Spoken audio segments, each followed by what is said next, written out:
Hey, what's going on? Gorilla Blood Radio. Back again. It's Daniel, it's Scott, and kind of empty house, man. It's just you and me today, right now. Oh, thank God. Compared to last week. Oh, man, that is so boring. Yeah, no, last week, train wreck. I think it's safe to say at least the start of the show was kind of a train wreck. But again, I mean, that's kind of what happens when you get five people trying to talk over each other, and one being Brian the Claw Perez, pun intended there. So I wouldn't blame him. I don't think it was his fault. yeah, but I just like saying train wreck in his name and watching him get scared if he was here in public in person. He had to ride the subways with me, man. Yeah, I wonder how that was for him. Actually, he hit it very well. If he was, He plays it up a lot more. For those of you guys out here listening for the first time wondering what the fuck we're talking about, our friend Brian the Claw Perez, as a child, saved his brother from being hit by a train, and in the process lost fingers. Yeah, he got hit by a train himself and lost 3 fingers on his left hand. So, so we call him the Claw for that reason, lovingly. He looks like he has a pincher claw on his left hand. Funny. Yeah, and he got a lot of shit as a kid, but he embraces it and he has fun with it, and so we like to tease him. And actually, one of our good friends, Michelle, has a train whistle as her ringtone. So every time someone calls or texts, it goes off. And he would, every time it would happen, he goes, ah! It's fucking funny. So he plays it up, though. Yeah. So, but yeah, no. Yeah. Hilarious. So, man, yeah, but yeah, last week was a lot of bodies, but it is refreshing to just have it be the two of us, where at least if I'm talking over you or you talking over me, we can at least kind of wait a minute, whatever, and you don't have like 3 or 4 people talking at the same time. It's like, God damn it, just shut up and let us talk. I feel that way when we're around Aaron, Boobs, Brian, Daniel, Nick. Yes, I know I mentioned you by name. A lot of people. Yeah, oh well. Well, shit. Just shut up. Yeah, well, yeah. There are times where I just need to shut up. So, what do you want to talk about?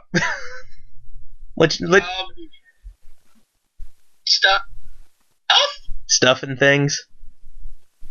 Stuff and things, not things. Things.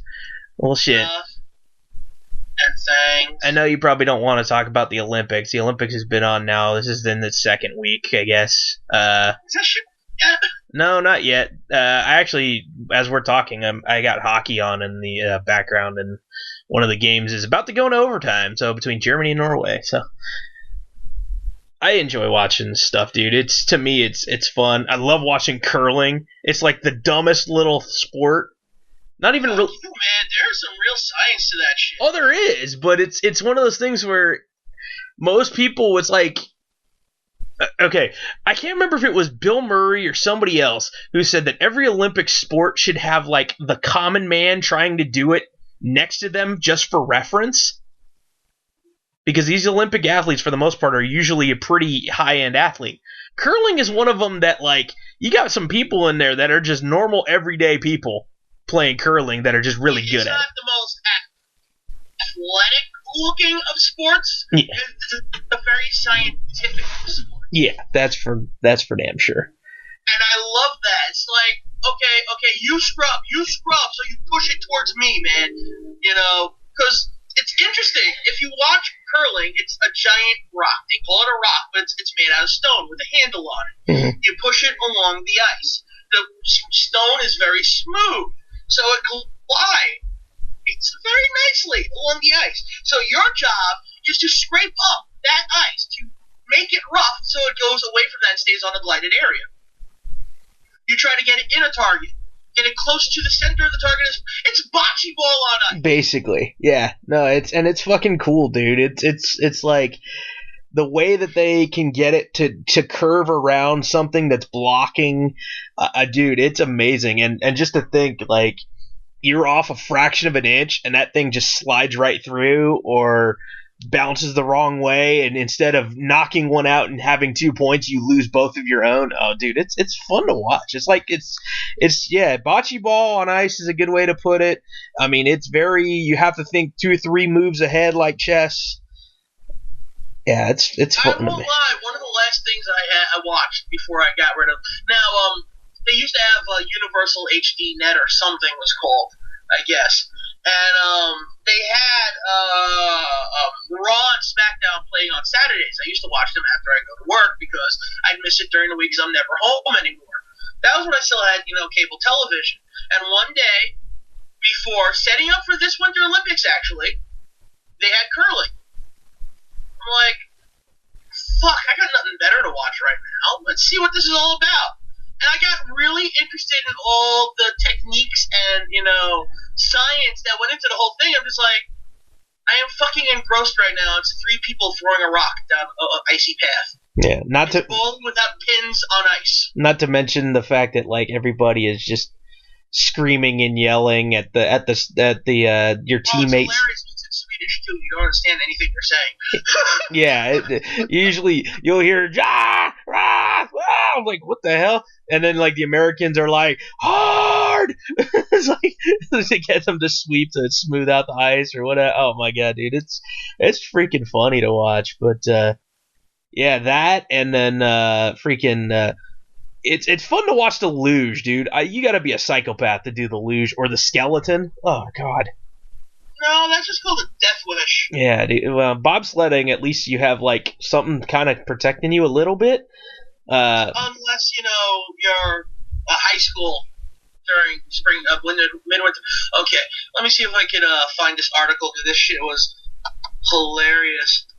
High school. Let's just Google high school cancels cool runnings.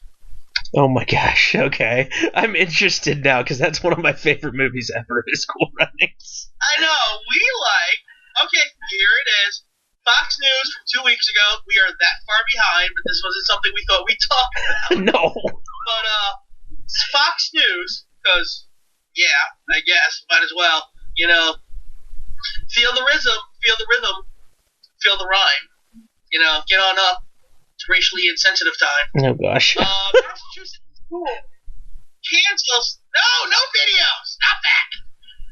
Massachusetts school cancels Cool Runnings viewing, citing racially insensitive subjects in film. Oh my god. It's a fucking movie from 1993 about something that really did happen. Yes, it's exaggerated, and actually in real life there was no racial issues. Yeah. Apparently, the Olympics were very happy to involve the Jamaicans in the bobsled competition. Yeah. I think this year there's like... for it. Yeah, I think there was a team from it's an African nation. I don't know if it was Ethiopia or something like that, but I wanted to say that there's one this... Like a female bobsled team this year? I think they have female bobsledding, yeah. But I think it was a female bobsled team you're talking about. All right. A Massachusetts high school canceled the screening of Disney's Cool Runnings this week after the principal said she received complaints that the 1993 film was racially insensitive. The film is based on a true story about a bobsled team from Jamaica qualifying for the 1988 Olympics. The PG-rated movie from 1993 follows the athlete's journey to the Olympic Games. The student council at Wayland High School announced the institution would watch Cool Runnings Wednesday during their winter break. Fox 25 Boston reported. Winter break, a school tradition, follows midterm exams and was dedicated as a relaxing time for students. Okay, cool. You guys stay home. We're having a movie day on Wednesday, and we'll just do that every year. This year, we're going to watch Cool Runnings. Cool, I'll be there. At least that's what I'd say. Yeah, exactly. Yeah, it was a group of Nigerian women that qualified for to be the bobsled team. Great. That's awesome. That's fantastic. Don't know how well they did, but fuck it. Who cares? It's interesting. Following the student council's announcement, the principal, Allison Mizoguchi, sent an email to students canceling the film's viewing. Mizoguchi wrote in the statement, following the recent announcement that Cool Runnings would be the movie shown this year, I would receive concern from members of our community that raised my awareness that elements of this movie that could be viewed as culturally and racially What? Maybe I'm too white to figure those insensitive parts out. Or maybe, I don't know, a film depicting racism in general is just insensitive. And we can't have that anymore. Yeah, I don't know. What the fuck? It's a good movie. It is. Just don't give up. Okay?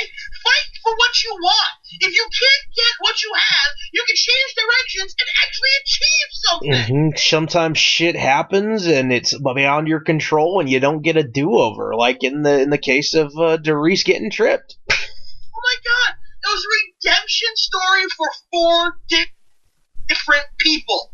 Actually 5, the coach too. Yep. It's a redemption and acceptance story where you would think a group of people from Jamaica would have trouble since Jamaica doesn't fucking have snow. Yeah. Maybe Jamaica Queens, like we're getting snowed on right now. But Jamaica itself, pretty warm. Not a lot of chance of snow. Maybe a hurricane or two. No snow. Yet they became a legitimate bobsled team, and they were actually able to compete. Fuck you for thinking there's something wrong with that. Fuck these kids for thinking that this is, like, it's racially insensitive. I don't see how. Maybe I'm blind. I need someone to tell me this. Someone needs to explain how this movie is racially insensitive. What, maybe because they didn't hire actual Jamaican actors? I have no idea. Is that it? I mean, yeah, I don't know. I mean, considering the fact, like, I don't get it. I just don't get it. I mean, even to a point where there's at the very beginning of the movie, you're talking about racially insensitive. The very beginning of the movie, he's running through the town, right?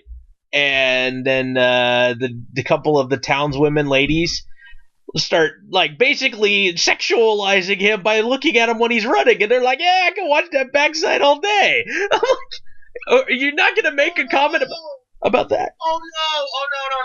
Oh, they're sexualizing a person. Yeah. How dare they? I'm just sitting there going, that's just, I don't know, it's just weird to me that's what you got out of it, but okay. Well, that's a Me Too moment, I guess. Whatever. That's what it's considered. Oh my god!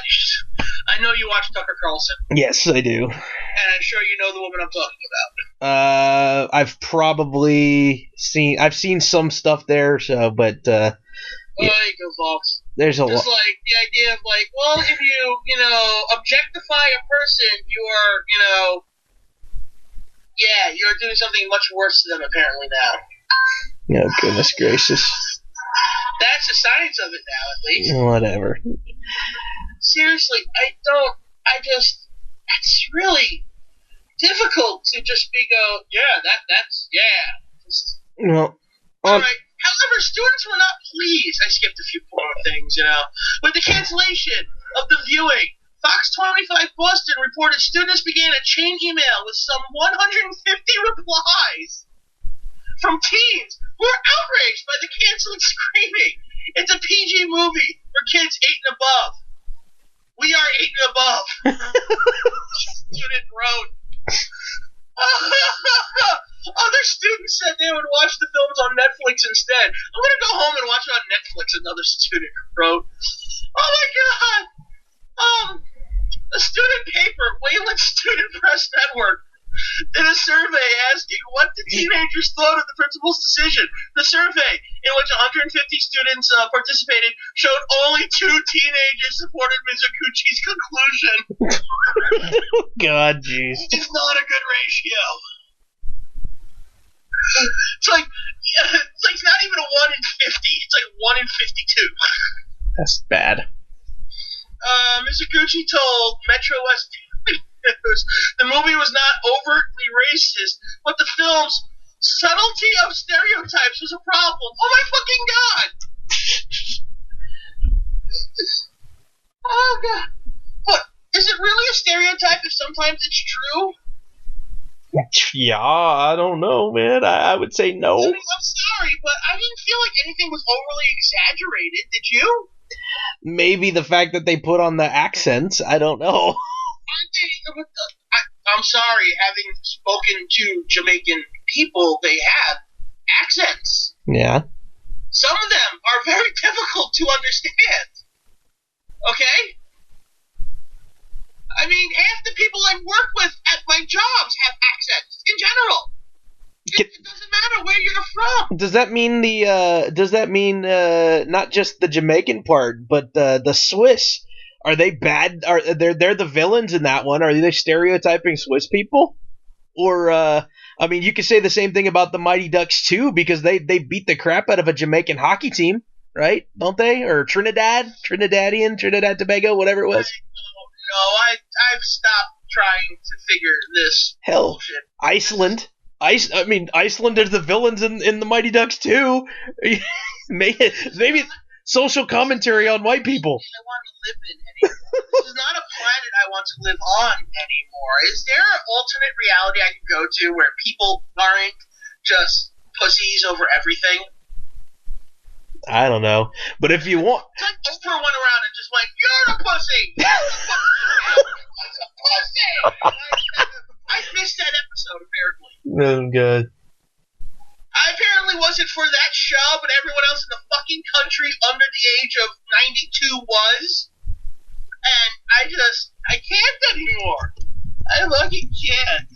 There's so much shit going on in the world that's more important than, not watching fucking cool. It's Cool Runnings! Yeah, exactly. Get on up! It's bobsled time! Shut the fuck up! Watch the movie! Exactly. Oh, God. Well, okay. I don't know if you want to transition into another movie right now, but it's possible. We can. One that just recently came out to theaters to much fanfare. No, I'm good. No, yeah, okay. Black Panther? Yes, sir. Is that what you want to talk about? Sure. Okay, since you watched it? Since we both saw it, yes. That's one of the few... You actually saw it? Yeah, I did. I went and saw it the first night. Yeah, I went yesterday, too. Yeah, dude. It was... Okay, with as much hype as what it had coming out, I was expecting more from it. I'm not going to say it's not good because it was. It was a good film. They obviously, in certain circumstances, whoever, the director, I want to say, was from the Bay Area, which is hilarious because Oakland's actually in the movie. Yeah, I guess. I don't every time I see New York in a film, it's like, oh, hey, we're in Queens. It's Captain America, Civil War. It's like, fuck, I don't care. It's Queens. But, oh, shit, Spider-Man. Oh, no, dude. Legit, the theater actually fucking yelled when they saw Oakland on the screen. I was like, oh, everybody's, like, cheering. I'm dead serious. It happened here, too. Yeah. So. It happened here, too. It happened here for Queens, too. That's funny. Queens was massive. At least Oakland was kind of tiny on the screen. Yeah. Queens literally filled up your fucking screens of Queens. It's like, really? Yeah. But I mean, obviously there was going to be some sort of racial tension in it. I mean, that's how they set up the villain. So that's really, everybody was thinking there was going to be something about it, and obviously there was. But really, the whole Wakanda concept, and again, we're getting political a little bit here, it's very a libertarian concept about isolationism, which I don't think many people realize going into it. Well, if anyone's ever watched or read a, Black Panther anything. I haven't, so. Well, yeah, Wakanda's very separatist. It's just like, no, we here. You fuck off. Well, and on top of that, it's like the only one that's like outside of that. I mean, maybe they've loosened up in certain cases, but a lot of times it's just like, we're here, you're there, we're cool. Yeah, I mean, and for them, for what they did to basically create an entire culture, from, I mean, using obviously using African roots to everything, it's still really freaking amazing that they did that. The waterfall, the challenge for the throne, that those fights were fucking cool. Yo, first of all, okay, I just want to point out, Michael B. Jordan is becoming one of the best things to watch in movies right now. Yeah, he did really good. Him and Creed, but he stole this movie as Killmonger. Yeah. I'm going to say that right now. His characterization and his performance in the film made me just greatly enjoy the film that much more. His scenes were fantastic. His character was fantastic. His motivation seemed realistic. Mm-hmm. Didn't it? Yeah. Oh yeah. I mean, and I just love. I'm sorry to cut you off. That's all right. I just love the fact that it's like, my dad told me Wakanda was the shit. Then I found out Wakanda was just shit when, my daddy was killed by his brother, the Q. Like, what? And then it's like, so, yeah, I was raised by killing. And just killing. And more killing. And since my people is repressed, I'm going to do more killing. It's like, okay, you had me until the more killing part. Yeah, and really, like, as I said, with the original theory, I guess premise of Wakanda and having their own society hidden from the world, pretending to be just a poor farming country, but with the technology because of the vibranium. They were able to hide themselves from the world and have their own society that's greater than anything that's ever been seen on the planet. Over time, I mean, with T'Challa realizing what's going on from Killmonger and wanting to use Wakanda to basically rise up and then take over, and you'd rather be the oppressor than the oppressee or oppressed, he realizes, well, maybe that's not necessarily the way we should be going, and then says, okay, and we get Wakanda wanting to open up its resources and to help the world make the world a better place. Which, I mean, it's a good concept. Like, how the movie ended is, like, how would more interesting if Killmonger went that route instead. Like, instead of, like, him being like, now we shall kill everyone. It's like, no, now we shall help everyone. It's like, that's why I took over. I want the throne. Now, we shall all help everyone. Yeah. It took that polar opposite to help bring T'Challa and realize, and even the whole fact of coming to the realization that his dad killed his uncle, and covered it up. Yeah, that one line. It's like when what the hell is Forrest Whitaker's name? Oh, I don't remember. Yeah, I can't remember names for the life of me in this whole film. All I know is just like, leave his life, take mine instead. It was my fault your father died. And I was like, I'll take both of yours, Uncle James. It's like, yeah. That's just, ow. Yeah. Ow. Right in the heart. Yeah. Right in the feels.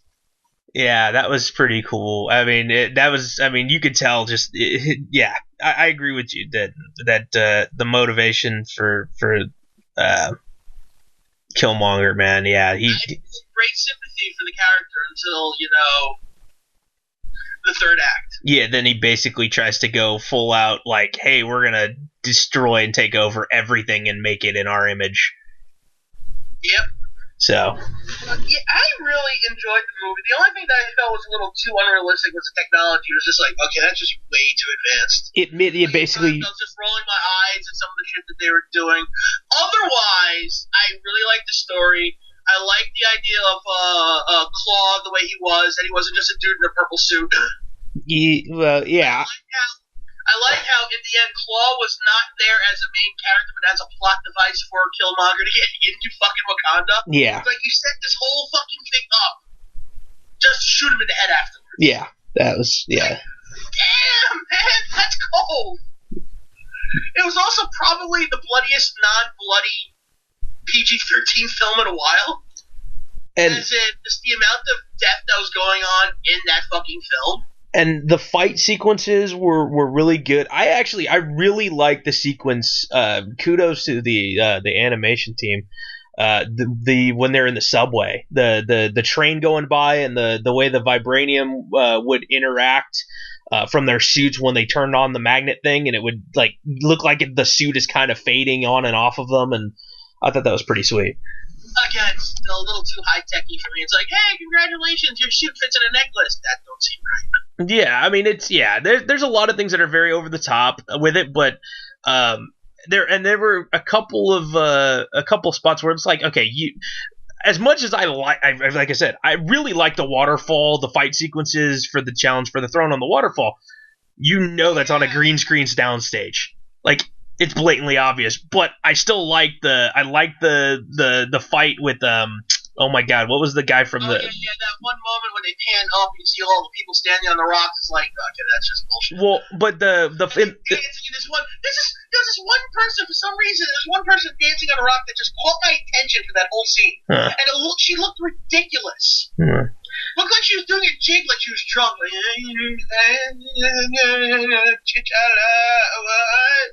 I was ready to fall off the fucking thing. See, I like the part I liked about that. It's the subtle things too that you don't think about.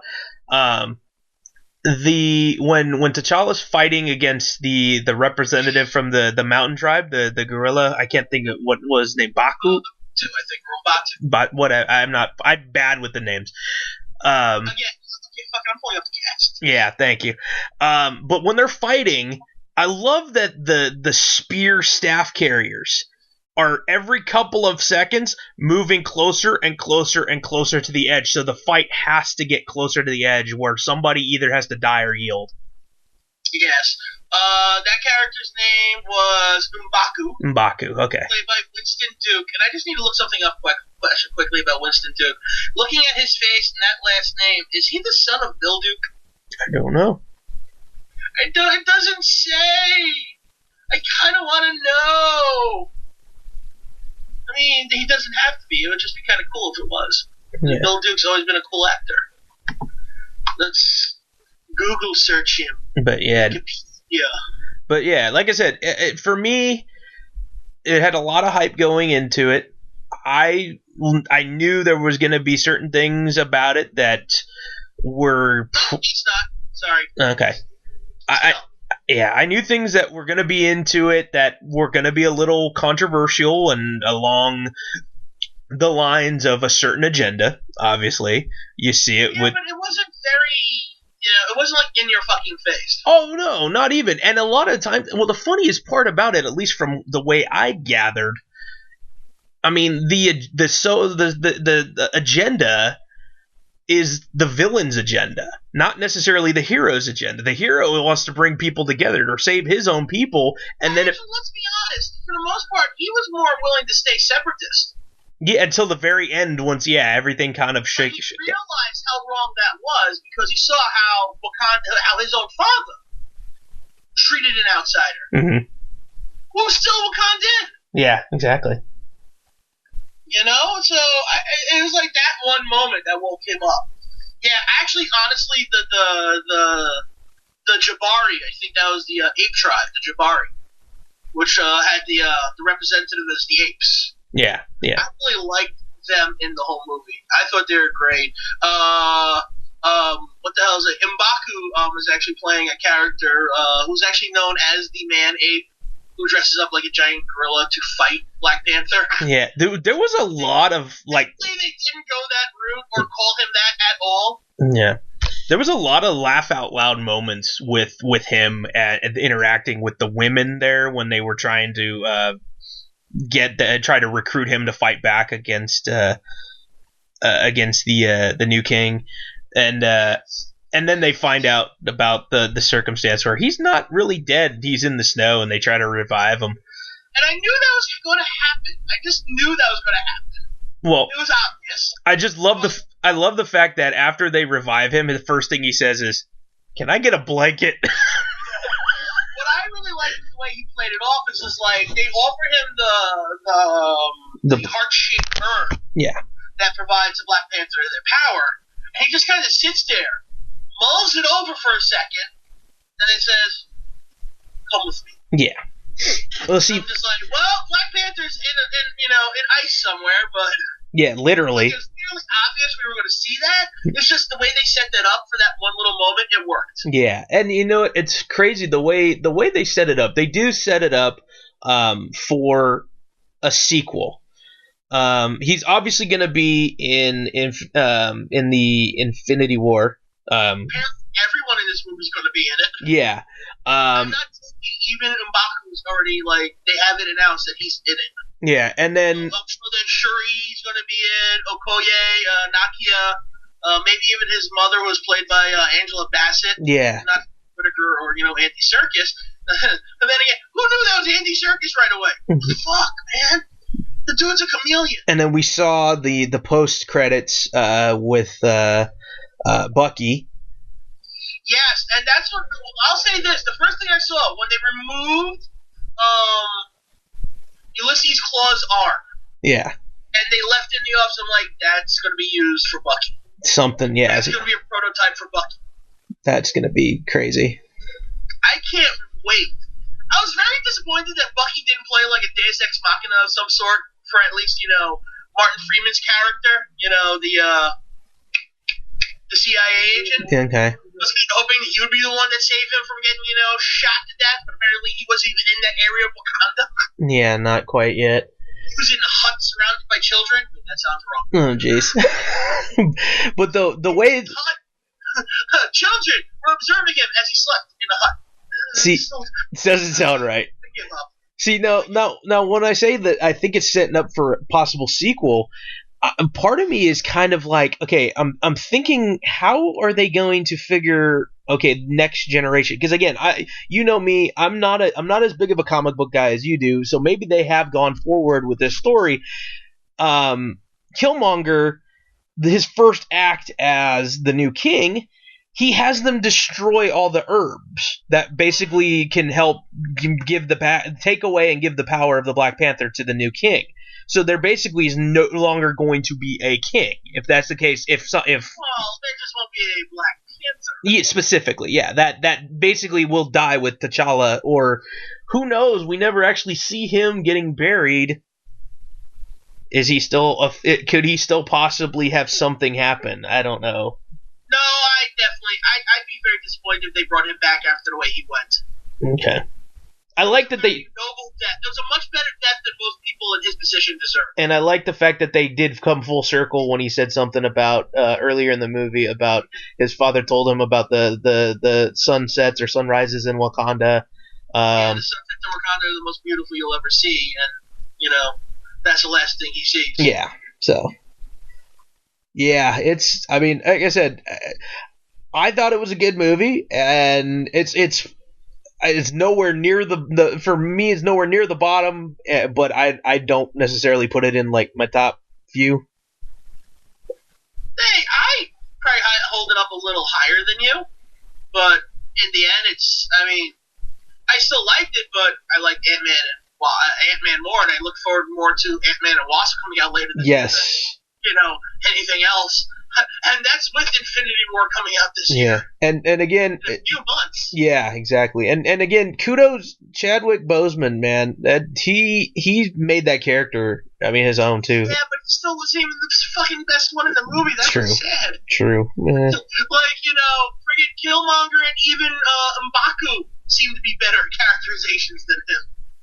There's nothing wrong with him. First of all, I think him and Ant-Man stole Captain America Civil War. Yeah, probably. One of my favorite lines is still, hi, we haven't met before. I'm Clint. I don't care. It's like, that's exactly what you need to say. Yeah, exactly.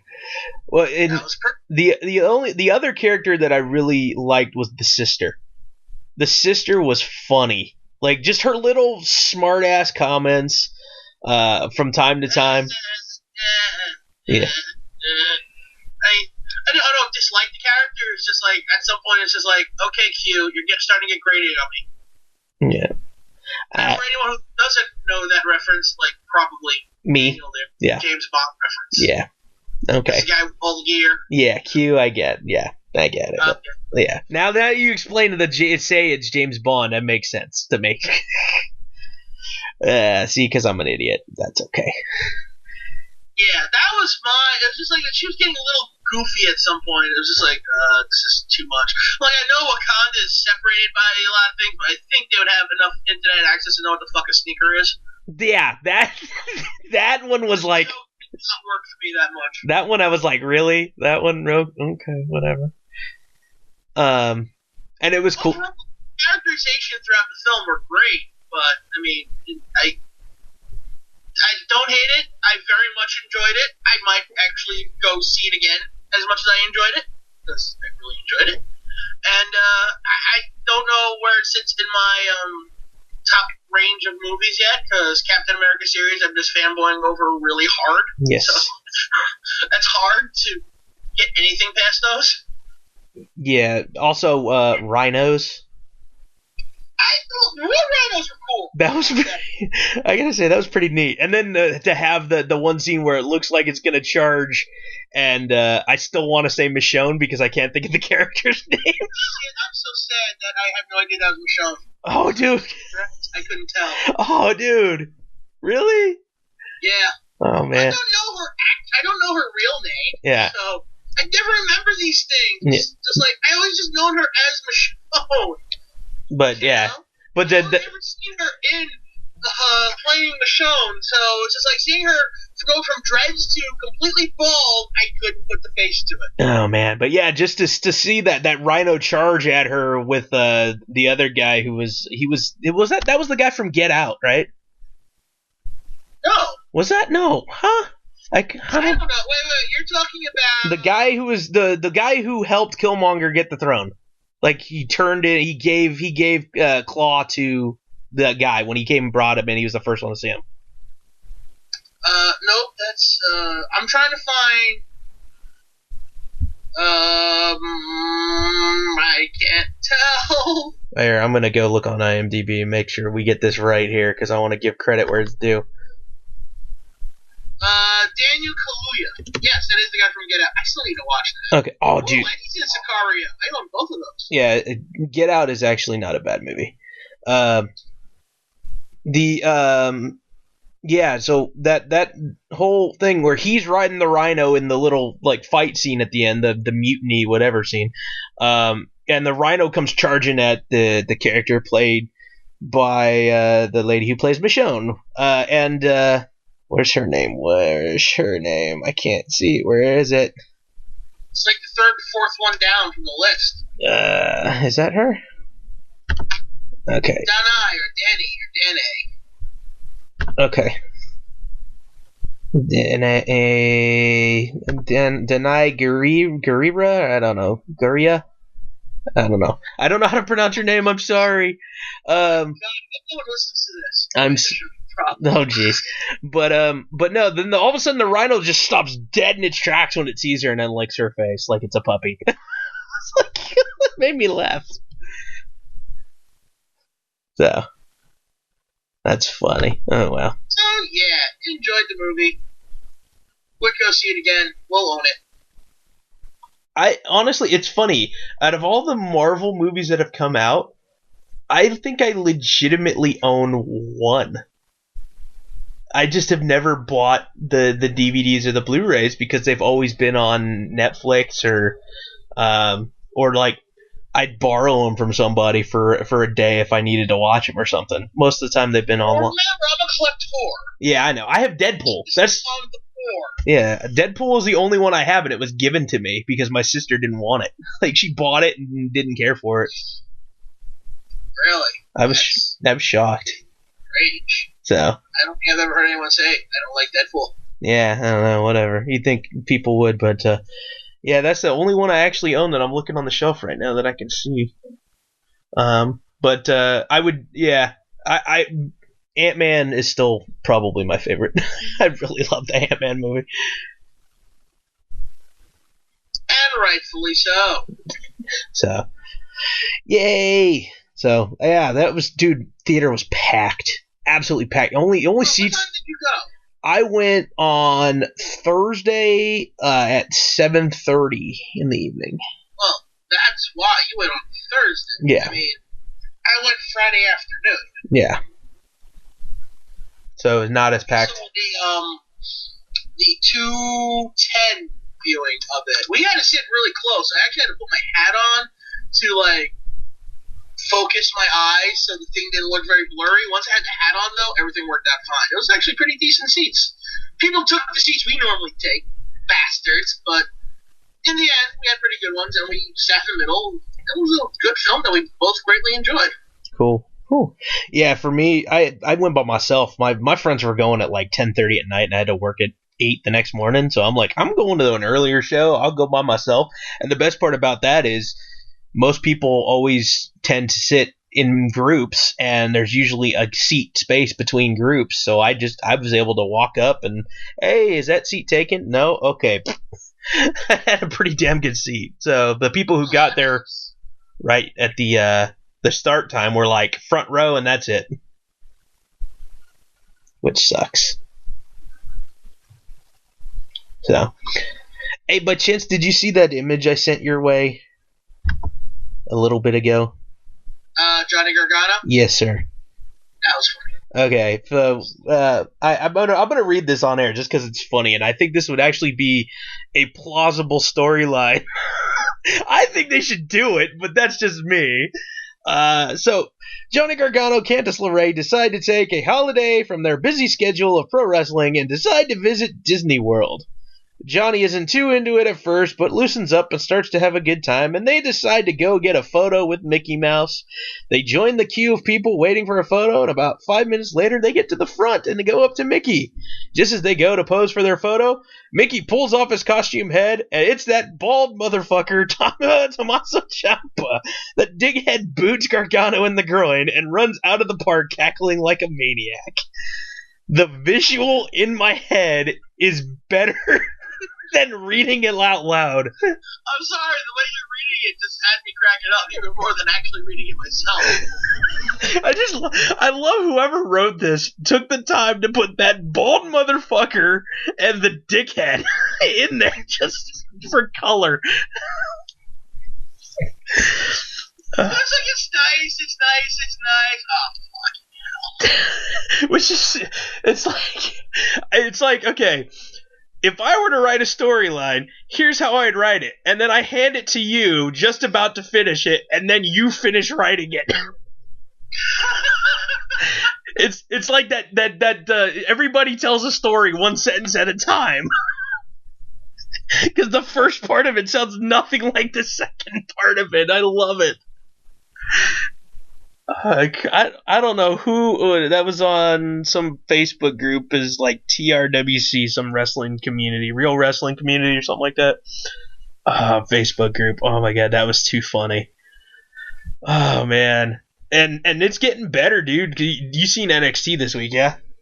I have. I love the fact that Gargano is willing to put up his career in NXT to get one more chance at the title. It's scary to think that Gargano could be gone. But he could be the champion, or if he does lose, that means he's going up to the main roster, which is a good thing. Maybe?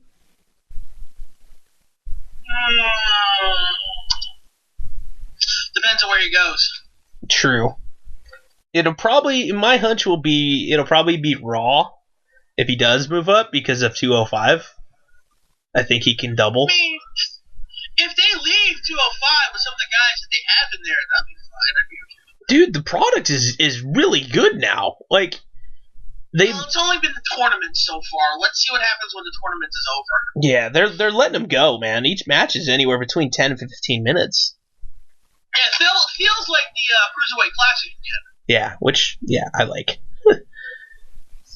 So, shit, man. Over the course of the last couple of weeks, man, that match, I finally went back and watched that match between Sanity and the Undisputed Era. Holy crap! Told you, didn't I? Yeah, and then the fact that they actually let them go backstage and fight a little bit more back there, which is cool. We got to see freaking Aleister Black and him trying to get into. He wants to get up into the main picture too. Shit, man. Velveteen throwing shit out there too. Challenges as well for Tyler Bate. I think that's awesome. They're finally incorporating some of these UK guys in NXT more with storylines. I wish they did more. I just wish they did more. I wish they just did the UK show. Yeah, damn right, dude. Because I want to see more people. I marked the fuck out when Mandrews actually fucking won this week. I know, which is really strange considering our conversation. Yeah, dude, I'm like getting goosebumps right now, dude, because I don't know why. Mainly because I think he was a TNA guy, and I liked him as a wrestler in TNA, and for him to get a shot in a cruiserweight, or not the UK Classic, I marked out. And now that he's there, and they're thinking, cool, he's facing Tozawa, he's not gonna win. Holy shit, he fucking won, and to do it on a counter to a fucking. Just a fucking, was a Mahi straw or a roll up or something, just counter? Mm-hmm. Dude, that's fucking great, man. I'm so happy with that. And then, fucking A. Buddy Murphy, dude. Yeah, you're damn right. I got this looking out when I told you about that. I was like, yeah!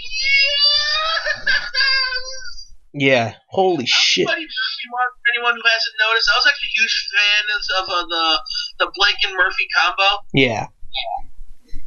So, him getting a shot for Blake, actually, especially since we haven't seen Buddy Murphy on TV for how long now? Yeah, it's been a while. And I love the fact that they did the weigh-in thing and it was 204.4. Yeah, that was one of my favorite bits in that right there. That was great. I enjoyed that. So yeah, man, they got a lot of potential there, and I mean he's obviously. It's different to see Buddy Murphy actually winning now because it's from one Ariya Daivari, and two, they tricked us with Tyler Bate. Yeah. Like they brought Tyler Bate in, he loses to TJP, it's like, well, shit, none of these guys are gonna fucking win. Oh wait, Roderick Strong won. Huh. Okay. Well, Mandrews definitely ain't gonna win. It's fucking Tozawa. Oh shit. Yeah, holy hell, dude. Yeah, totally. They totally swerved us, man, when it came down to what was gonna happen there. So yeah, Buddy Murphy definitely does have a chance. We shall see how that goes, though, man. I am looking forward to it.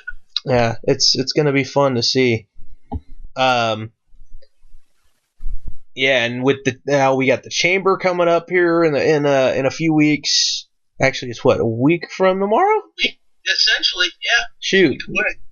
So we got the first time ever women's chamber match, and we got 7 guys in the men's chamber. So 3 are gonna start. Yeah, 3 are gonna start, which I don't recommend people going to watch a chamber pay-per-view in person. It's not as good as you think it might be. It's impossible. It's hard to see. It's very hard to see inside the chamber, especially depending on where you're sitting. If you're sitting behind a pod, it's damn near impossible. All you see is ass. You see the. That's fine during the women's chamber unless you're into that kind of thing. Yeah. Please. So, but yeah, that's very sexist. I agree. I have no problem with that. But yeah, so the It just seems like a ridiculous idea of 3 guys starting in the chamber at once. Like, what? Well, triple threat, whatever. I mean, it's still too much, man. Yeah. Like, don't we already have, 6 guys in the match in total? Do we really need a 7th? I don't know. Well, I wish they would have just had, again, we have a week. Can't we just have one match between Finn and Seth, and that'll determine it? And maybe I missed something, but why are they both in it instead of just one or the other? Double pin on Monday Night Raw. They had for the people who lost their qualifiers, they were gonna have a match to say a second chance, and Seth didn't have a qualifier because he was tag team champions at the time, and he basically begged Kurt and said, "Hey, I want to be the man again. Put me in the second chance thing." And then Balor and Seth both like back first on top of I can't remember who took the pin, if it was Cruz or somebody else. But they both pinned the same guy at the exact same time. So the referee didn't know who to call one way or the other. So. And dude, Cruz looked like $1 million fucking bucks in that match too. I gotta give credit where it's due. Yeah, let's be honest. Apollo Cruz can wrestle. He just can't stop smiling or have a gimmick that works. Yeah, but that was pretty good. I gotta say. Yeah. Killing it lately. I mean, fucking Strowman with the goddamn cello. Oh my dude, that was one of the funniest things ever. Oh my god! As soon as he comes out, and then he goes to strum it, and the thing breaks, like the bridge.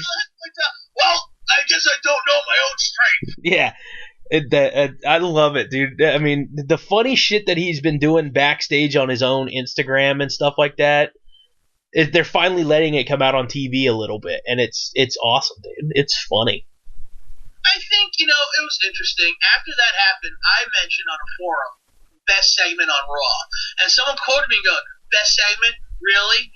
Well, congratulations, Braun. You're going to be, relegated to mediocrity soon. I'm like, I didn't even have to say it. Someone else responded for me, but are you out of your fucking gourd, dude? Just because he does a comedy spot, all of a sudden his career is over? Does no one remember Edge or Christian? Yeah, exactly. Oh, Steve Austin. Angle. William Regal. Shawn Michaels. Triple H. Yeah, everybody. Eddie Guerrero. I mean, Ric Flair. Everybody has done comedy spots once. Ric Flair was a comedy segment with half his promos. Yeah. He's got his moments, that's for damn sure. I'm sorry, you gotta be fucking kidding me, dude. Are you really that stupid? Oh, I guess he was. Yeah, so yeah, man, it's one of those situations where Braun will be just fine. I don't think Braun's gonna wind up winning it. Part of me kind of hopes. I don't know. I'm kind of leaning towards the hope that it is Cena now. It's kind of sad. I never thought I'd be saying this, but I do kind of like the Boobs' idea of having it be Brock versus. Getting his revenge on Bork. Yeah, basically. And I mean, it's a built-in storyline there. He is the man that invented Suplex City. Yeah, that was kind of smart. I like that too. I didn't even think about that. No, the Miz is also just very good on the mic. Yes, Miz is awesome. That is for sure. Goddamn, man, that's awesome. Oh, and if you even care, I don't know, but curling is on right now. I just happened to turn the channel to see what sport was being played. Ooh, what countries? USA and Japan men's teams. They have women's curling? They have women's team curling, men's team curling, and this year was the first year they had mixed doubles curling. Mixed doubles curling? Yeah. What? Yeah. Could curling then just be mixed at this point anyway, then? Yeah, theoretically. I mean, if they wanted to, but... Like, it's not like you're worried about a guy, overpowering his female opponent in fucking curling. Hey, you know me, dude. I'm a badminton guy. They have mixed doubles in badminton in the Olympics already in the summer. And I don't like. Wow, that does not need to be really have a distinction. Yeah. In, who can play curling. It's like, I want to play for the men's team. But you're a woman. I want to play for the men's team. Mixed doubles.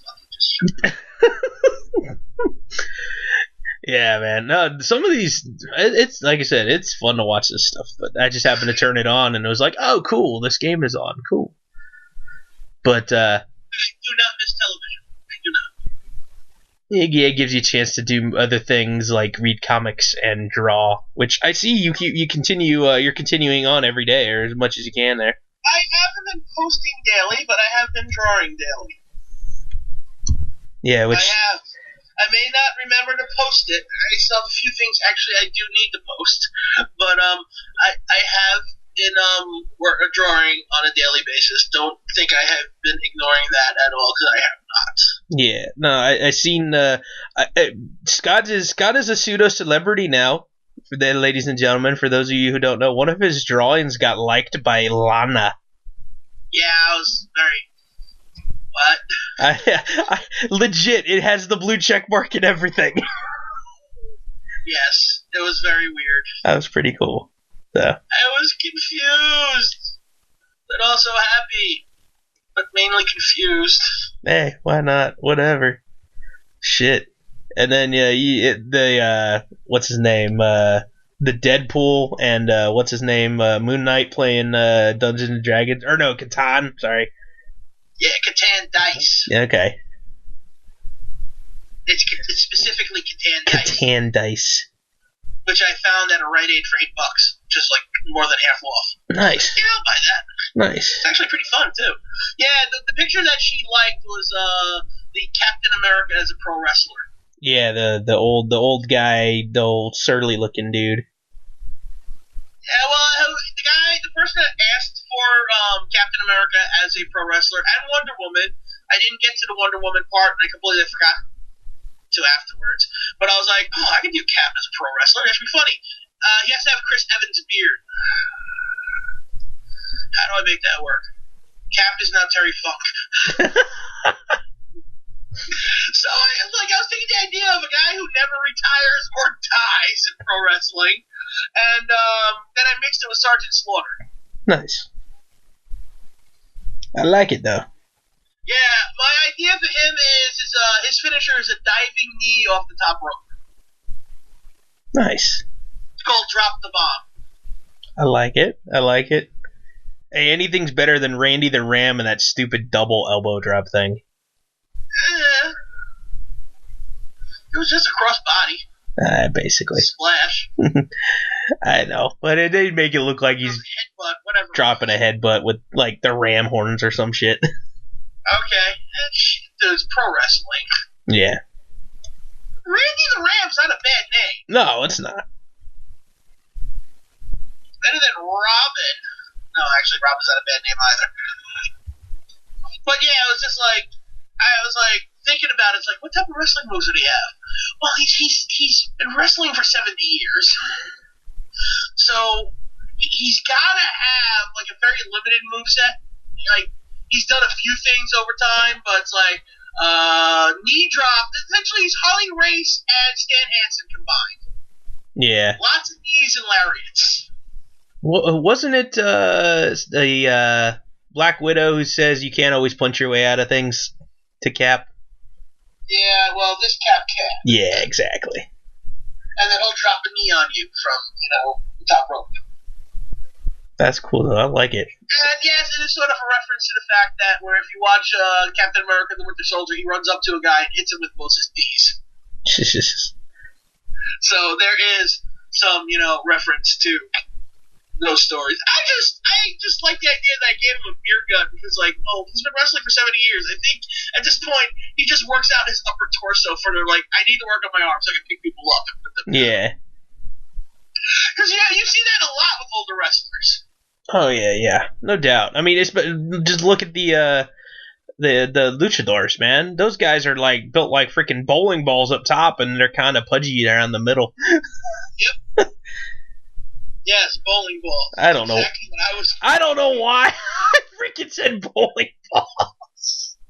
Okay, you know what? Let's just go back to Elimination Chamber and talk about the fact that there's two Elimination Chambers, one for men's and one for women's. And we were already talking about the men's Elimination Chamber. And who the fuck's in it? And who's coming in last? So let's see. Coming in last, Miz is coming in first, supposed to be in first. Elias is coming in last. Yes. Which I very much enjoy. Dude, his character is awesome, and I seen seen somebody on YouTube put, I don't know what podcast it was from, but Triple H talking about Elias and how he kind of had a feeling the gimmick wasn't going to work on NXT, but it was going to work on the main thing. And boy, was he. Elias said the very same thing in the he was the most recent guest in the Edge and Christian podcast. Yeah. And he said that Triple H said to him that this gimmick might not work on NXT, but it would work on Raw or SmackDown. And I remember saying, this shit's not working on NXT. This is not for the show. Then all of a sudden he gets on Raw and it fucking works. Crazy. Yeah, no, it's great that it does, because he knows how to say the right thing at the right time just to get under everybody's skin.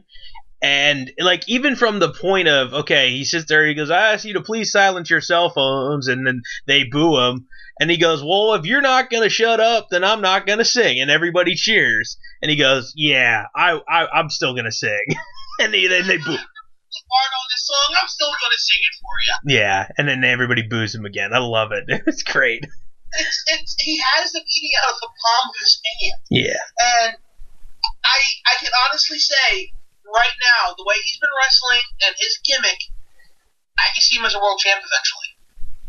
Yeah, no, there is a sheer possibility that can happen. It won't happen now because it's still too soon. But as Lesnar. Yeah, if it's not Lesnar as the champ, hell, could you imagine if Cena takes the belt off of Lesnar at Mania and Lesnar goes away? Forever and ever and ever! At your SummerSlam, Elias Cena. I would be so fucking stoked for that, because I think they've had some great matches together. So I think Elias and Cena work very well together. that'd be kind of cool to see.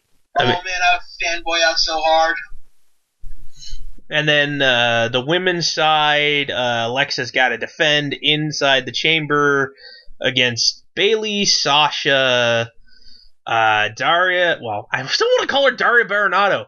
Freaking Sonya Deville, or whatever it is. I was going to call her Sonya Blade for a second there. Mandy Rose, and who's the other one? 6. Who's number 6? God damn it. Huh? Mickey. Oh, yeah, Mickey James. Okay. So, yeah, she's got to defend it against 5 other people. That match, I don't think there's any way they take that off of Alexa. Not since they're probably going to be doing Alexa Bliss and Asuka. Yeah. Now, here's the fun part. One extra match that's on the card. Yeah, you gotta sit there and go, well, why ain't Asuka or Nia Jax in this match? Because they're facing off against each other. And if Nia wins, Nia somehow breaks Asuka's win streak, she's added to the whatever match Asuka's in at WrestleMania. Now, I'm going to put this out there, and I don't think the win streak's necessary for Asuka anymore. I think she's been officially established. She's done all she can to make that work. Mm-hmm. I think now would be the time for her to lose and add Nia Jax in that match. And it'll do a lot for Nia's career, because, I mean, over the course of the next few months leading up to Mania, she's basically, they've been booking her right, with the exception of the month stint there with Enzo, that she was kind of being all cow-eyed and wanting to be all following him and trying to see what's going on with Enzo. But they basically they started to book her again as a monster, which I love. And so if she can somehow withstand the onslaught of Asuka, beat her, that gives people in the crowd the, oh my god, whatever, Ms. Girl dude whose eyes are bugging out when the Undertaker lost, those kind of moments from the crowd that you could play in the video packages leading up to WrestleMania, where she's going to fight against Asuka and more than likely Alexa Bliss. I mean, that would just be a huge fucking moment, I think. And that match, I think, could legitimately be one of the better matches on the card, because you got Alexa trying to weasel her way in every pin, So you got the two. Yeah, Asuka and Nia can do the legwork of the match, and Alexa Bliss can be a cheesy bitch about it. Yeah, I mean, just could you imagine like Asuka freaking chokes out Nia, and then Alexa freaking does something, kicks her or whatnot, so she breaks the hold, throws her out of the ring, pins Nia, wins the match. I mean, something like that's got to be the finish, you would think. Yeah. If Alexa's gonna hold on to it. And then you don't have to worry about the match. If you get rid of the winning streak now. Yeah. Handle that early where, she's been established, she's undefeated, you can't beat her. Well, someone finally beat her. And then you don't have to worry about it because, if you wanted to have Asuka take the pin, she could, and it wouldn't matter now. Or even if she just lost vicariously through that, it would be a lot less of an issue. Yeah, I mean, because, it's not like... it already hasn't happened, and maybe even if she didn't take the pin, okay, cool, she lost the match, but she was never the one pinned in that. So, still, I mean, Nia beating her could have been a fluke. You have another build up to say Nia, okay, say Nia goes to win the match, okay, instead, but pins Alexa. Asuka's not involved in it. Then you got the built-in feud over the course till SummerSlam, where within the next couple of weeks, Alexa gets her rematch, can't get it. Asuka comes in and says, hey, you beat me the one time to get in the match. You didn't pin me in the match. You didn't beat me in that one. And the build-up to SummerSlam begins. I am okay with that match, too. So. Hey, Trips, are you listening to this booking? I think it works for you. Yeah, hopefully. Shit, man. I like it, and then they're already talking about Fastlane, and I'm like, holy crap! Fastlane is already less than a month away. I think it's like 3 weeks away, actually. Yeah, it probably is, knowing the way they were booking these pay-per-views. Yeah, because usually March doesn't have any pay-per-views at all, or if they even come close to it. I mean, it usually or it's usually like the first week or so, because we're got the 25th coming up is the Chamber, which is a week now. So yeah, at least maybe the second full week, maybe, I don't know, start of the second full week, is that what it is? I don't know, but it's coming up. There's not usually March doesn't have many pay-per-views. It's usually because WrestleMania is the first week of April. Or the last week of March. Or the last week of March. So, yeah, it's usually right there. This year it happens to fall. I think it's actually on my mom's birthday, which is kind of neat. So, still safe to say I'm going to be watching WrestleMania. I love you, Mom, but WrestleMania comes is a big deal, and yeah, we'll celebrate the. We'll have lunch together, Mom, and then I'm watching wrestling. Yeah, or we'll do dinner the night before. Love you. There you go. Which is funny because my mom even knows. She's like, "Wait, WrestleMania's on my birthday?" Yeah, I don't care. So. Oh man, but yeah, man, I'm hoping, I'm crossing my fingers that WrestleMania will shape up to be something pretty damn good. Yeah. We'll see. We'll see. I mean, we'll see. And then the following WrestleMania, rumor has it that it's going to be in your area of the country, up in the Meadowlands area, not so close to you because it's technically New Jersey.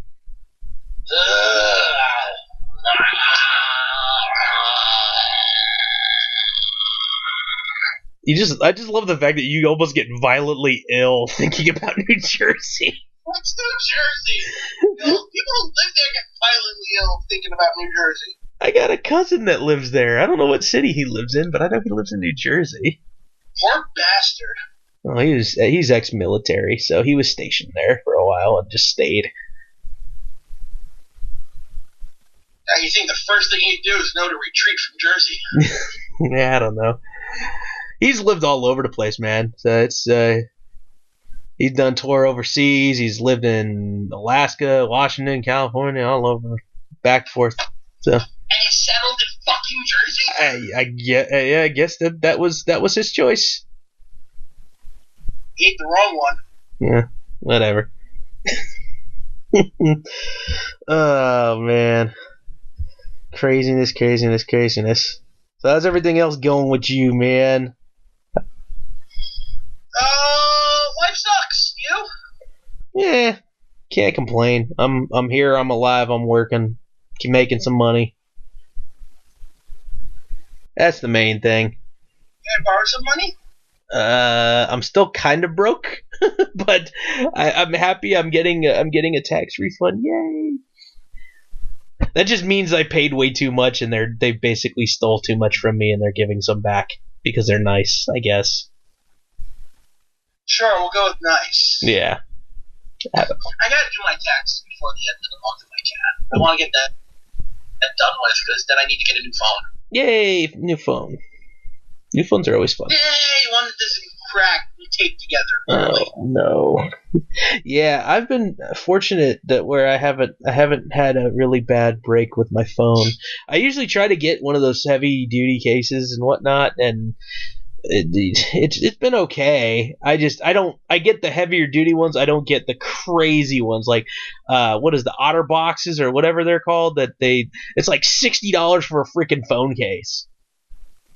Yeah, I know a few people who have Otters, and yeah, I'd probably get one of those next. Yeah, I know they work. I just can't fathom spending like the price of a fucking video game on a cell phone case.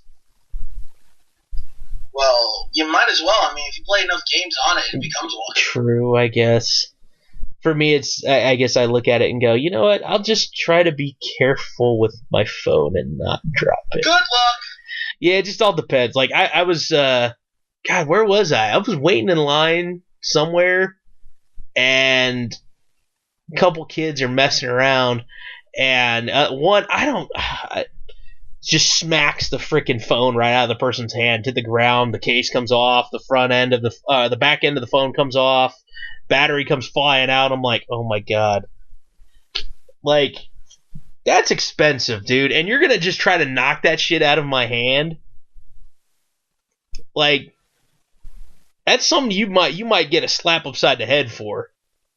That's starting fights, man. What's wrong with you? Yeah. Good lord. I don't know, man. Phones are way too expensive, dude. It's literally like the price of a new computer every freaking couple of years, dude. Like, you can use a computer for a long time. Like, this computer that I'm on right now, I've probably had now at least 2 years, if not longer. And I've not had problems with it. It's got Windows 8, which I really don't care for, but it's just, it works. It gets me through when I'm doing things. So, but yeah, doing things. Yeah, sure. It works. It's good. The phone thing, for some reason, I don't know what it is with phones. They start to just go shitty after about a year and a half. Part of me thinks it's on purpose. Really? You don't say. You're making it seem like figured that out on your own, did you? like I'm a complete idiot. Yes, I know. I know it's come to light, dude. I don't know if you heard Apple got fucking caught, right? Slowing down shit on the old phones, so people have to upgrade to the new ones. They actually are being sued for it, because they had to admit to it. It's slowing down network and shit on all the older iPhone 6s and shit or whatever they're on. So I don't know. It just seems weird. The certain things that the phones do, like, hey, you can put I had a piece of shit phone before the one I have now, and you could put a memory card in to expand the memory, but you couldn't download directly to the card, which makes no sense. Why would you put? Mine can't do that either. See, to me that doesn't make sense. Because if I wanted to download an app, one single app that was bigger than the capacity I had on the phone, I couldn't download it at all. which makes no sense. So it's like you would think that they would have the capability to go straight from whatever you're downloading to the expanded memory that you put in there. But for some reason, it's not included on those cheaper phones, which is really the whole point of having an extra memory card. But whatever. Well, no, for me, the memory card is just 16 gigs of music. No. That makes sense. My older phone would let you download something and then you could transfer it to the memory card. Yeah, no, that's what I did. It just was a matter of when you have 8 gigs of space on your phone and 7.2 is bloatware that you can't uninstall from your phone. That's what bugs me the most. Oh, shit, there goes me downloading new games. Yeah, there's a lot of bloatware and shit they put on these things that it's just like, it's whatever your provider's tools that they have and they don't want you to get rid of. You can like disable them, but you can't uninstall them and save the space, which is stupid to me. Because I think the only one that I've used from T-Mobile, because that's who I have as my carrier, is Bill Pay. That's the only freaking included app that I've used is Bill Pay. It's pretty sad. Yeah. Man. So I know we talked a little bit about you and your Instagram drawings. I've freaking shockingly I've been drawing a little bit myself too, which I'm slightly happy about. It's something that I haven't done consistently in a while, and I've been trying to do. I mean, you're trying to do every day. I'm trying to do at least 1 or 2 a week just to kind of keep going. You must draw every day. That is your goal. Yeah. You have school this week? Yeah, I do, and so I try to, if I'm giving out an assignment and they're kind of working on their own, I will try to sidebar and pull some sort of image up on my phone and draw from it or whatnot. I did one the other day because my nephew requested that I draw. My nephew loves to draw stuff for me all the time, and he's really getting into the Cuphead game. So he's like, hey, can you draw Cuphead for me? And he said Cuphead and Mugman. And I'm like, I'll see what I can do. And I had time, so I drew Cuphead. And he was really appreciative and stuff, so I did that one. And then I've done a few wrestlers and stuff, drawn a few wrestlers as well myself too, which, I don't know, most of my stuff I'm still, I don't know, it's, unless I'm looking at something specific, I can't draw it, like take from my brain to my hand to the paper very well. I have to be looking at some sort of reference like every time. It's weird. I don't know if you're that way or you're just able to come up with stuff off the top of your head, or well, we'll see in a few because I'm drawing something right now. Oh, okay. But yeah, so I'm enjoying it. I'm trying to get stuff going. I worked on I didn't take a picture of it yet, but I was working on the Big Red Machine, the Mass Cane from back in the day. So hopefully had snitch. Dude, my nephew got like big ol' set of gel pens for Christmas. So every now and again I'll go in a room and go swipe a gel pen for a few minutes and use it. Yeah, I just bought a white gel pen recently. Nice. Yeah. It's been good, not great, but it comes in handy. Now, do you, I'm trying to think, white gel pen. Now, do you use that to like tamper down a little bit of color, or are you guys using on like black paper or whatnot like that? Because I have a pad of black paper that I haven't used in a while too. I use it over like ink usually. Oh, okay. Nice. Yeah, man. I don't know. I'm starting to get back into it a little bit. Every little bit helps, and maybe this will be something for me that I can continue to keep going. And for me, it's just finding my style again, I guess, when it comes down to it. Because I had certain ways of doing things before, and now I'm trying to do things a little more by the book, I guess. Like, I used to, put it this way, stereotypical art rules of making sure if you're going step by step by step and drawing the shapes of the head, the body, the guidelines, all that shit. Well, growing up, I Really? Shit. I started with a nose just now. well, I mean, a lot of times most people, when you're taught, again, usually you do your basically you make a subtle mannequin style so you know where everything's going to be proportionally, right? Yeah. I guess. Yeah, I guess. Yeah, most of the time for me growing up, I didn't do that shit. I just let, okay, I'm gonna look at the finished product and just try to draw from it. That's basically what I did.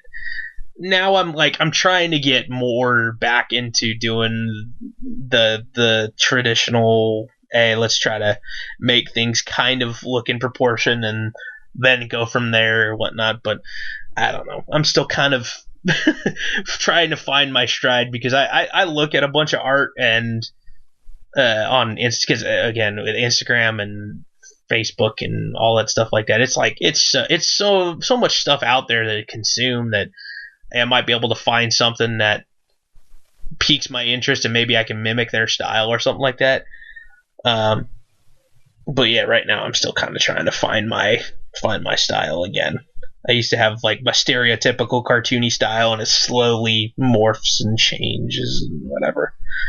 I don't know if that makes any sense, but well, yeah, I mean, everyone's style evolves over time. I've never really had a truly solid style of art. I just kind of go with the flow of how I feel. So things differentiate between pictures a lot. That's one of the reasons why I've never had anything, more like a comic or anything, is because, it's just not easy for me to replicate stuff.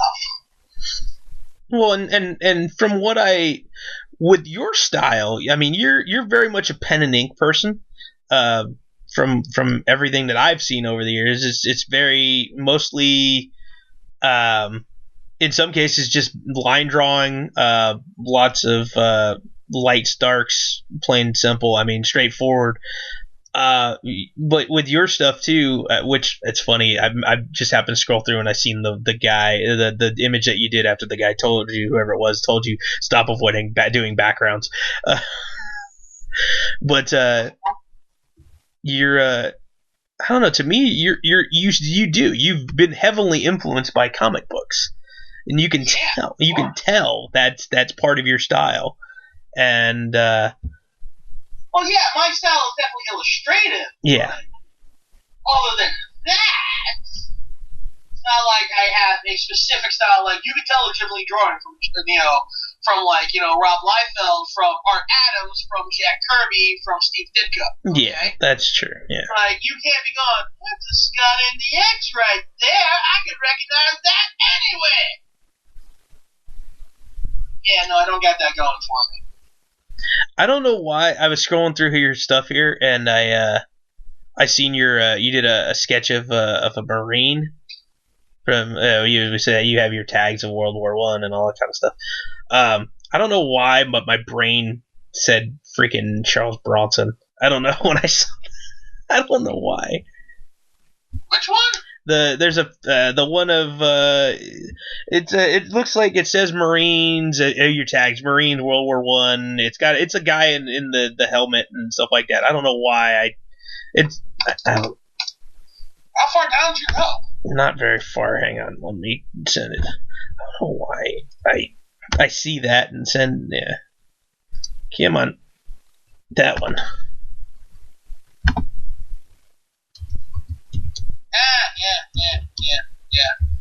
Yeah, okay. Yeah, I can see that. Yeah, I don't know why I saw Charles the Charles Bronson thing, but okay, I can respect that. So just in the face with the mustache and stuff like that, okay, that's what it looked like to me. I also love the Deadpool going and getting Dos Toros in the snow. Yeah, Dos Toros liked it too. Oh, that's cool. I didn't even notice that they did. That'd be kind of funny if they used that, like, hey, best tacos in town, according to Deadpool. Yeah, I wish. That'd be kind of funny. At least maybe give me a free burrito or something. Yeah. Speaking of Deadpool, did you see the trailer node with Cable? Nope. Oh, dude. They didn't show. I saw the Solo trailer for the first time yesterday. Oh, you did? Okay. What'd you think about that one? Everything was great but Han Solo. That is very sad. Oh, dude. God, he does not even look like Solo. It didn't look right. It didn't. Like, it's beautiful, but pointless. It looks so pointless. I just love the fact that they made a reference back to the infamous Stormtrooper scene where, yeah, everything's fine. We're all fine. Yeah. How about you? I hope it's okay. I hope it's a good movie. I don't want to see. I'm watching for Chewie and Woody Harrelson. Yeah, and then what's his name? That's Donald Glover was Lando, right? Yes, that is Miles Morales' uncle. Miles Morales' uncle. If you watch Spider-Man: Homecoming, that's the guy who he webs to the trunk of the car. Oh, yeah. And that's actually Aaron Morales or Aaron Davis. I forgot what the hell his name is in the comics, but that's Miles' uncle. And if you watch some of the deleted scenes, you actually hear him on the phone trying to get out from the car, and he's like, "Sorry, Miles, not gonna be able to make it." So the ice cream is for Miles. So they're setting up Miles Morales Spider-Man as well. Oh, okay, cool. That's kind of awesome. I didn't even think about that. Huh. The perks of having the freaking Blu-rays and DVDs with the deleted scenes. Again, stuff I don't have. At one point, Donald Glover was considered for Spider-Man.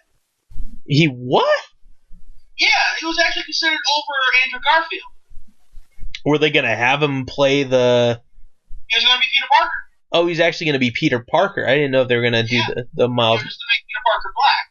Oh, okay. Because I didn't know if they were going to go with the Miles Morales thing, because he's, biracial there, so, it would have fit. I don't know. And then again, it doesn't really bother me too much, because one of my favorite characters was Kingpin. Yeah, which they've done... Yeah, they've done both ways. In the movie, it was, what's his name from Green Mile? Michael Clark Duncan. Clark Duncan. Yeah. I miss him so much. Yeah, and then the Netflix one, Vincent D'Onofrio, dude, he's good. I like Vincent D'Onofrio. I remember watching D'Onofrio in a lot of different things. Remember, I was a CSI whore for a while. Yeah. Not CSI whore, a Law and Order whore. Yeah, he's a good little actor too. I like that. I like his performance in that one. Yeah, he's not little at all. No. I get it, but shoot, man. But yeah, dude, I can't believe they didn't show the trailer for Deadpool 2 with Cable, because that was one of them that they showed with mine. Nah, they showed us the Venom trailer instead. I saw that one too. Yeah, we had like 7 or 8 freaking trailers. It was ridiculous. Oh, we had Tomb Raider again. Oh, I see. I didn't see that one. Yeah, we also had that basketball one. Basketball one? I don't know about that. It's a comedy where some retired ball players like Reggie Miller and Shaquille O'Neal are playing as a bunch of geriatric ball players that join a street ball tournament. Oh my god. As one of the kids' nephews. Oh my god. They still own the fuck out of them. And Shaq's character punches one of the guys, and that's the only free throw you ever made. Oh my god. That's funny. Unfortunately, it's probably the best joke in the whole fucking film.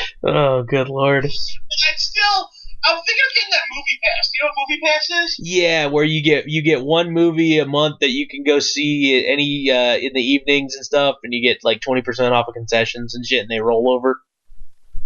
Really? It's only one now? Oh, maybe it's multiples. I don't know. The one out here, it's like, I don't know how much a month it is, but yeah, it gives you one pass and then concessions off, and yeah.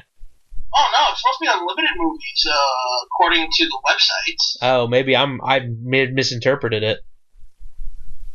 Yeah, it's supposed to be $9.99 a month, and it's just unlimited movies. Oh wow, that's way better than whatever I thought I saw. Yeah, seriously. Because shit, if you go to the movies, just regularly I would one. go to the movies more often because of that. Well, if you go one time at night, it's $12.50. And so, my ticket was free yesterday, but if it wasn't, I would pay $16.50. So fuck yourself. oh good lord. Yeah, well, with the service charges on freaking Fandango, it was $14. Oh. $16.50 at the fucking door. Do you have the theaters that have the seating that's assigned and shift too? We got one of those now. They're becoming more common, yes, but we have one of those that just set it up. Guess what? That's only $15.20. Oh god. A little bit cheaper than the one that I walked into yesterday. Is it one that? The one I walked into yesterday is actually by my job. It's just really a beautiful theater. Yeah, because we're starting to see more of those out here too. And then there's one that actually serves food and beer and stuff too. Oh, dude, that's if you come for the summer. Better come for the summer. Okay. But when you come for the summer, not if, when, we should go hit up the Nighthawk. Okay. Which is, I go there for midnight movies sometimes. That's where I went to see the night before. Oh, not night before. The Night to Dismember things that I went to that were like 5 movies at midnight on Halloween. Nice. And I also saw a couple of movies there on my birthday. Right on. So yeah, we'll go there when you come in. Cool. Sounds good, and man. maybe we'll catch something. Maybe we'll go to one of those brunch movies. We'll get breakfast there. Oh, that's cool. Fuck yeah. That sounds awesome, dude. Shit. Mm-hmm. Well, shit, man. How's the drawing coming up? I'm in the inking phase right now. You want to give us a hint as to what it is? Nope. Leave us in suspense so we have to go check the Instagram later? Sorry, brother. Can't do that. Oh, okay. Alright, Instagram it is then. For those of you guys who don't know, Scott NDX on Instagram. Indeed, Scott NDX on Instagram. Woo. And, brother, you're gonna love this one. Okay, cool. Well, shit. I'm getting ready to call it here. I know we started a little later than normal. I'm going to try to get to bed at a decent hour tonight. So, which for me it seems rather early, but for you it is still it's getting to be Sunday. So it's 2 a.m. almost, okay. And I have to be up in the morning. Probably 9:30ish if I go to play D&D tomorrow. I might not because my ceiling's trying to cave in. Yeah, so, not fun. I don't know what I'm doing quite yet. Might have to stick around while somebody fixes it. It's supposed to be fixed, but I have no idea. Hopefully someone takes a shower in the morning from upstairs, and I'll find out if it's fixed or not. And if it's not fixed, then, fuck my life. Yeah, that sucks, dude. That really, really sucks. Water damage ain't nothing but fucking trouble. Yeah, it's there. Yeah, I'm gonna. Yeah, that's all I got to say, man. Yeah. On that note, be sure to check out us on Instagram, Grillblood Radio. Post some random ass stuff up from time to time. Shit, man, I love the Velociraptor one about, hey, my day couldn't get any worse. You bet your ass it can. So. Stuff like that, meme stuff and wrestling stuff, things like that. Like I said, Scott NDX, check out his drawing stuff, DKorea247, and be sure to hit thumbs up this video, like, subscribe to Gorilla Blood Radio on the YouTube. Other than that, fuck. That's basically gonna call it a night. Anything else you want to add, Scott, before we sign off? Nah, I'm good, brother. All right. For Scott NDX out in New York City, I am Daniel Correa in California. We will, I guess, talk to you next week, and maybe more of a preview, legit preview of Elimination Chamber, so we can get things. Or we'll just ignore it completely. That's quite possibly the exact thing that we do. More than likely, anyway. Just fuck it. Something else will probably come up that we'll talk about anyway. It's a little bit better, so.